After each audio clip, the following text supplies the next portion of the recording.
Yo, what's up? Tito Badang. Marami nagtatanong sa akin kung paano daw ako nagsimula magtinda ng chili garlic sauce, no? Actually, nagsimula ako niyan yung kasagsagan ng issue ko. Dahil wala akong trabaho, wala akong show, mga sponsor ko nawala. Hindi ako pinapabattle sa flip top. Lahat ng event na naka-ready na-cancel. So, talagang gutom pamilya.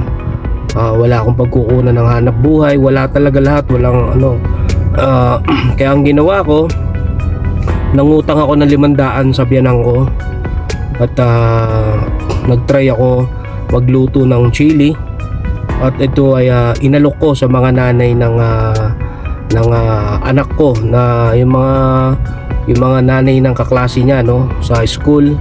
Maliliit lang na bote hanggang palima-lima hanggang pagulong naging 12 hanggang gano'n na nga. Tapos sinabayan ko ng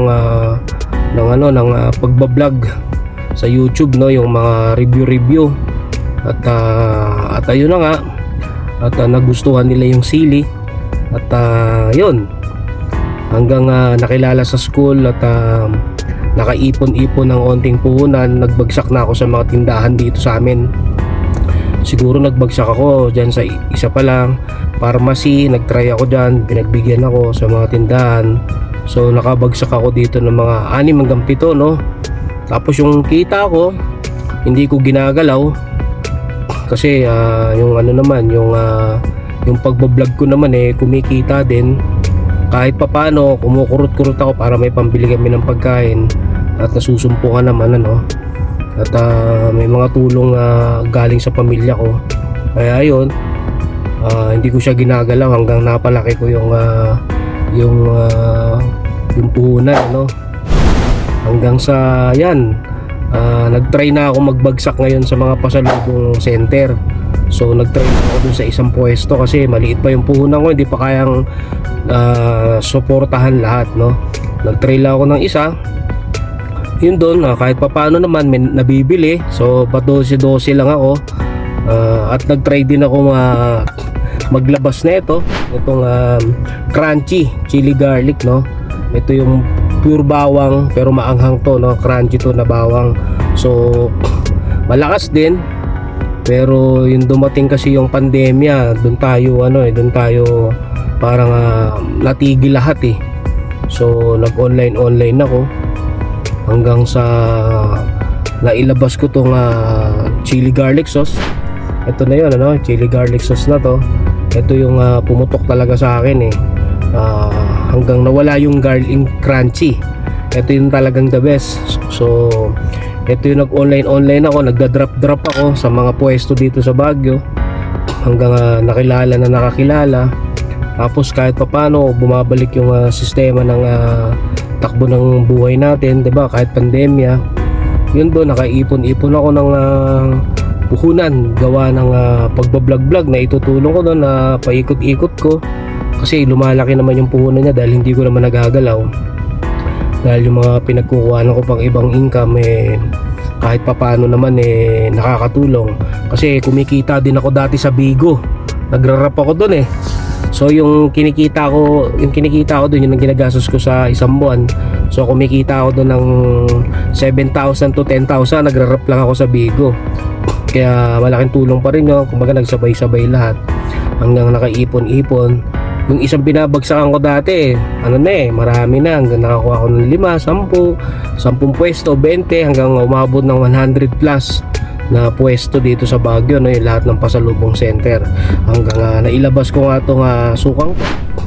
Ito nga yung suka, yung spicy vinegar, no. So dati kasi ako lang meron nito.